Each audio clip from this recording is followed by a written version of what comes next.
Research and training অনুমোদিত পাঠ্য বইয়ে এবার ইন্ডিয়ার পাশাপাশি থাকছে ভারতও। এমনটাই জানিয়েছেন এনসিইআরটির প্রধান দীনেশ প্রসাদ সাকলানি। তিনি এই কথা জানিয়েছেন যে এবার এনসিইআরটির অনুমোদিত পাঠ্য বইয়ে কিন্তু ইন্ডিয়ার পাশাপাশি ভারতও থাকছে। অর্থাৎ বলতে পারেন যদি একটু কিছুদিনের অতীতে যায়, আমরা দেখতে পেয়েছিলাম যে এনসিইআরটি থেকে কিন্তু ইতিমধ্যে যে অযোধ্যা অধ্যায়, রাষ্ট্রবিজ্ঞানের যে অযোধ্যা অধ্যায় আছে সেই অধ্যায়ে কিন্তু অনেক সংশোধন করেছিল, যার জন্য কিন্তু ইতিমধ্যে বিতর্ক রয়েছে এনসিইআরটি।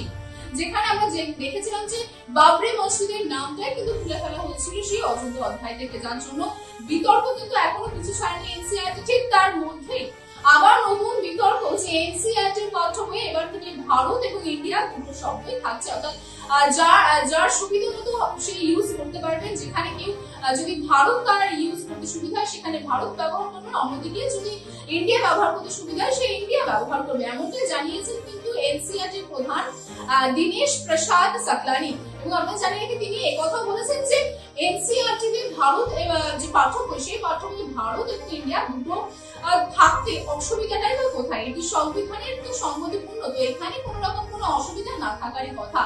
এবং তার পাশাপাশি তিনি যেমনটা বললাম এটাও জানিয়েছেন যে সবাই সবার সুবিধা মতো ব্যবহার করবে, কেউ ভারত ব্যবহার করবে তার পাশাপাশি কেউ ইন্ডিয়া ব্যবহার করবে। এবং তিনি এর মাধ্যমে কিন্তু তিনি একেবারে যে বলতে পারেন বিতর্কে যে সৃষ্টি হচ্ছে সেই বিতর্কে তিনি একবারে উড়িয়ে দিলেন যে এই বিষয় নিয়ে বিতর্কের কোনো প্রশ্নই উঠছে না, কারণ এটি সংবিধানের সংগতিপূর্ণ। তবে এনসিইআরটির এই পদক্ষেপকে কিন্তু সকলে সমান চোখে দেখছে না।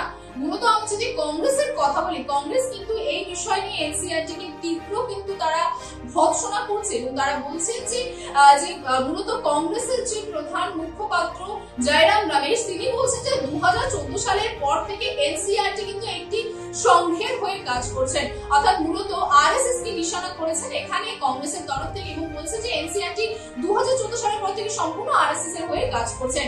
এবং তার পাশাপাশি তিনি এটাও বলছেন যে সংবিধানে কিন্তু মূলত ধর্মনিরপেক্ষতার কথা বলা আছে, কিন্তু সেই ধর্মনিরপেক্ষতাই কিন্তু আমাদের প্রজাতন্ত্রের কিন্তু প্রতীক বলতে পারেন ভিত্তিক, এবং এনসিইআরটি বারবার সেই ধর্মনিরপেক্ষতার উপর আঘাত হানছে এমনটাই বক্তব্য রেখেছেন কংগ্রেসের প্রধান মুখপাত্র জয়রাম রমেশ। তবে এনসিইআরটি কিন্তু এই বিষয়ে কোনো রকম বক্তব্য রাখেনি এবং তারা এনসিইআরটি প্রধান দীনেশ প্রসাদ সাকলানি তিনি কিন্তু একেবারে এই যে বিতর্ক সৃষ্টি হচ্ছে সেই বিতর্কে কিন্তু তিনি উড়িয়ে দিয়েছেন এবং তিনি এক কথায় পরিষ্কার ভাষায় তিনি বলেছেন যে এই বিষয়টি নিয়ে বিতর্কের কোনো কারণই নেই, কারণ এটি সংবিধানের সংগতিপূর্ণ।